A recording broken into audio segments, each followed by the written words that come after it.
सुनेने सासऱ्याचे शरीर संबंधावेळी सासऱ्याचे लिंग का छाटले, कारण ऐकूनच अंगावर काटा येईल.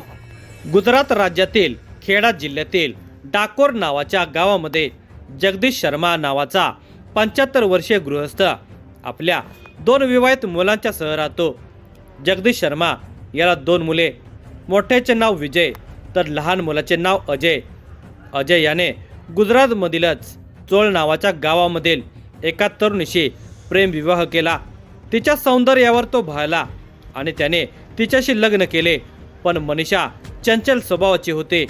लग्न झाल्यानंतर घरगृहस्थीकडे लक्ष देण्यापेक्षा फोनवर गप्पा मारण्यात तिचा वेळ जात असे. तिच्या कानाला कायम फोन लागलेला असे. मनीषा ही स्वभावाने बोलकी होते. तसेच तिचा सासरा म्हणजे जगदीश शर्माही बोलकात होता. त्यामुळे थोड्याच दिवसामध्ये त्यांचे सूत जमले.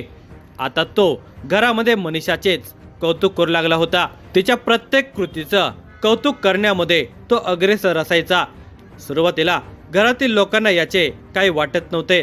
ते सहजतेने ही बाब मनावर घेत असत. पण कालांतराने जगदीशचे मनीषाबरोबरचे वागणे आणि बोलणे सर्वांना खटकू लागले. पण तो ज्येष्ठ म्हणून प्रत्येक जण गप्प बसत होता. मनीषा जात्यास सुंदर, लग्नानंतर तिचं सौंदर्य अधिकच खुललेलं होतं. त्या तिचं बोलणंही अगळ पगळ होतं. कोणी परिचयाचं असो वा नसो, ती सर्वांशी बोलताना अगळ पगळ बोलायची. घरच्या मंडळींना तिचं असं वागणं खटकत असायचं. पण सासरा जगदीश मात्र तिच्यावर जाम खुश होता.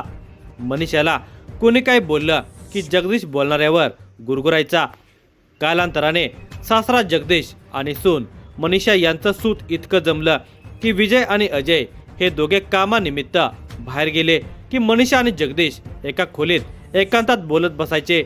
नंतर तर दोघे एका खोलीमध्ये गप्पा गोष्टी करत करत हळूच त्या खोलीचं दार आतून बंद करून घ्यायला लागले.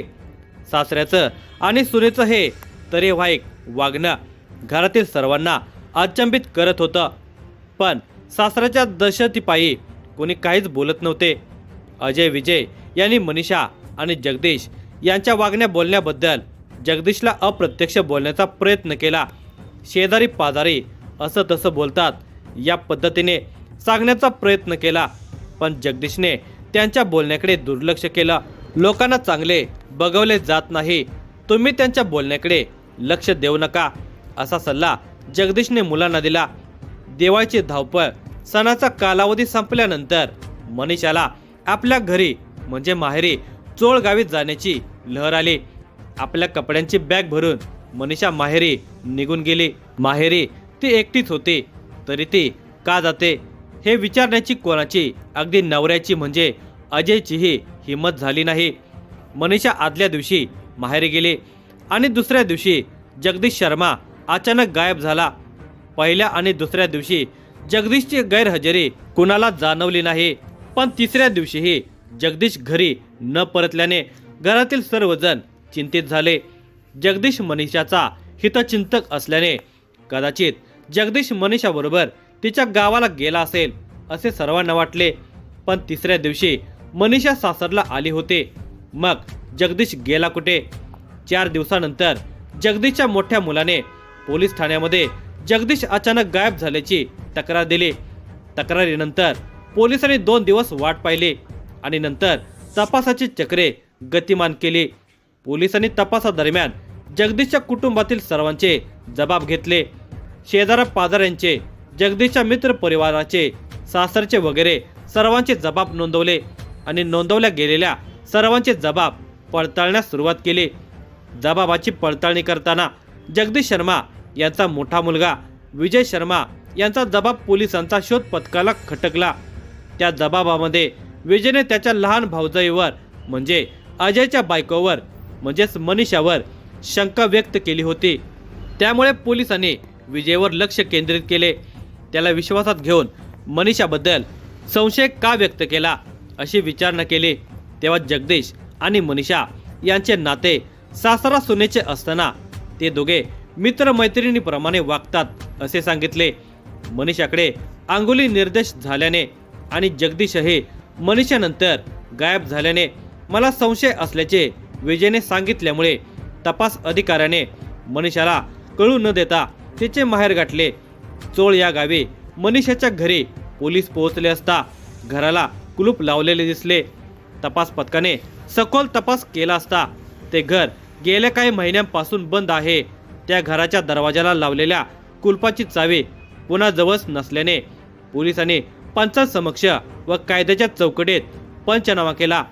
पंचांसमक्ष त्या घराच्या दरवाजाला लावलेले कुलूप तोडले आणि घरामध्ये प्रवेश केला. घरात प्रवेश करताच घरात प्रचंड दुर्गंधी जाणवली. नाकाला रुमाल गुंडाळून पोलीस घरामध्ये जाताच त्यांना जगदीश यांचा मृतदेह आढळून आला. तेव्हा जगदीशच्या मोठ्या मुलाने म्हणजे विजयने मनीषावर व्यक्त केलेला संशय खरा ठरला. रक्ताच्या थराळ्यात पडलेल्या जगदीशच्या मृतदेहाचा पंचनामा करून पोलिसांनी मृतदेह पोस्टमॉर्टमसाठी शासकीय रुग्णालयात पाठवण्यात आला. रिपोर्ट हाती येताच पोलीस सतर्क झाले. जगदीश याचे गुप्तांग छाटलेले होते आणि डोक्यावर प्राणघातक प्रहार करण्यात आले होते. जगदीश शर्मा यांच्या मृतदेहाचा पोस्टमॉर्टम रिपोर्ट हाती येताच पोलिसांची सोय मनीषावर स्थिरावली. मनीषाने तिच्या जबाबात जगदीश यांच्या गायब होण्याबाबत आपण अनभिज्ञ असल्याचे नमूद केले होते. पण जगदीश यांचा मृतदेह मनीषाच्या माहेरच्या घरी बंद घरामध्ये सापडला होता आणि हे कसे? पोलिसांच्या या प्रश्नावर मनीषा निरुत्तर झालेली होते. वरिष्ठांच्या मार्गदर्शनानुसार तपास अधिकाऱ्याने चौकशीसाठी मनीषाला ताब्यात घेतले. चौकशी दरम्यान सुरुवातीला मी त्या गावची नाहीच अशी अनभिज्ञतेची भूमिका घेतली. पण चौकशी अधिकाऱ्याने मनीषावर सतत प्रश्नांचा भडीमार करताच तिने तोंड उघडले आणि एक भयानक सत्य बाहेर आले.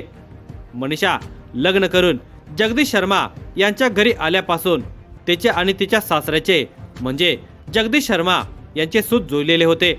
आपल्या नवऱ्यांशी म्हणजे अजयशी मनीषा जितकी लढीवाळपणे बोलत नव्हती तेवढी लढीवाळपणे ती आपल्या सासऱ्यांशी बोलत असे. जगदीशचे हात पाय दाबून देणे, सर्वांगाची मालिश करून देणे हे नित्याचे झालेले होते. एका खोलीमध्ये एकांतात बोलणे आणि बोलता बोलता त्या खोलीचा दरवाजा बंद करून दोघांचे शारीरिक संबंध सुरू झालेले होते. मनीषा सासऱ्याची म्हणजे जगदीशची शारीरिक भूक शमवायला लागल्याने मनीषा जे मागेल ते सासरा तिला आणून देत असायचा.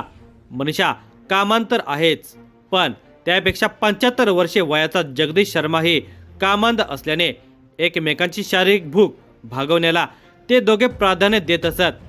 दरम्यान मोबाईलच्या माध्यमातून एका तरण्या बांड युवकाशी मनीषाचे संबंध आले. सासरा जगदीश 75 वर्षाचा आणि मोबाईलच्या माध्यमातून संपर्कात आलेला तो तरुण 30 वर्षांचा. त्यामुळे जगदीशकडे दुर्लक्ष आणि त्या तरुणाकडे एकाक्ष अशी स्थिती निर्माण झाली. तरण्या बांड तरुणाच्या शरीर संबंधाची आस लागल्याने मनीषाला आता 75 वर्षाच्या जगदीशचा अडथळा होऊ लागला. जगदीश मनीषाला मागेल तेवढे पैसे देत असे, पण त्याला अडचणीत आणण्यासाठी व तरण्या बांड तरुणाबरोबर पळून जाण्यासाठी मनीषाने जगदीशकडे 2 लाख रुपयांची मागणी केली. तेव्हा एवढे पैसे माझ्याजवळ नाहीत असे सांगताच मनीषा जगदीशला टाळू लागली. पण तो काय तिचा नाद सोडायला तयार नव्हता. जगदीशला पडद्याआड केल्याशिवाय तरण्या बांड मित्राचा शारीरिक उपभोग घेणे आपणास अशक्य असल्याचे तिच्या लक्षात आल्याने तिने जगदीशला संपवण्याचा निर्णय घेतला. जगदीश बरोबर मनसोक्त आनंद घेण्याची कल्पना मनीषाने जगदीश समोर मांडली. त्यासाठी आपण दोघे माझ्या माहेरी घरी थांबू आणि मनसोक्तपणे शारीरिक सुख उपभोगू असे सांगितले. जगदीशला तेच हवे होते. त्याने मनीषाच्या प्लॅनला लगेच होकार दिला. ते दोघे घरच्यांना कसलीही कल्पना न देता अचानक गायब झाले. मनीषाबरोबर जगदीशही तिच्या माहेरच्या घरी म्हणजे चोळ गावाला आले. फक्त घरी मनीषा आणि जगदीशच होता. त्या रात्री दोघे शरीरसुख घेण्यासाठी एकमेकांच्या शेजारी झोपले.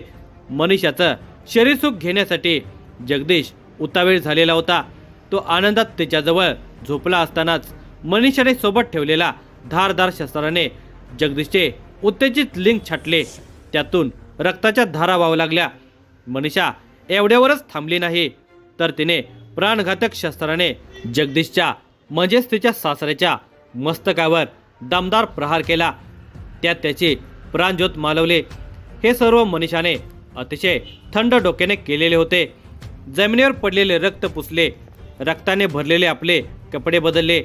ज्या धारदार शस्त्राने देवदास झालेल्या आपल्या सासऱ्याचे लिंग छाटले ते शस्त्र आणि ज्या प्राणघातक हत्याराने जगदीशच्या डोक्यावर प्रहार केला ते हत्यार बरोबर घेऊन मनीषा घराबाहेर पडले. घराला बाहेरून कुलूप लावले आणि ते आपल्या सासरी परतले. काहीच झाले नाही असा आव आणत ती पूर्वीसारखी घरात वावरत होते. हे सर्व मनीषाने तपास अधिकाऱ्याला सांगितले. तिचा हा कबुली जबाब शब्दबद्ध आणि कॅमेराबद्ध झाल्यानंतर तिच्या विरोधामध्ये गुन्हा दाखल झाला आणि तिला गजाआड करण्यात आले.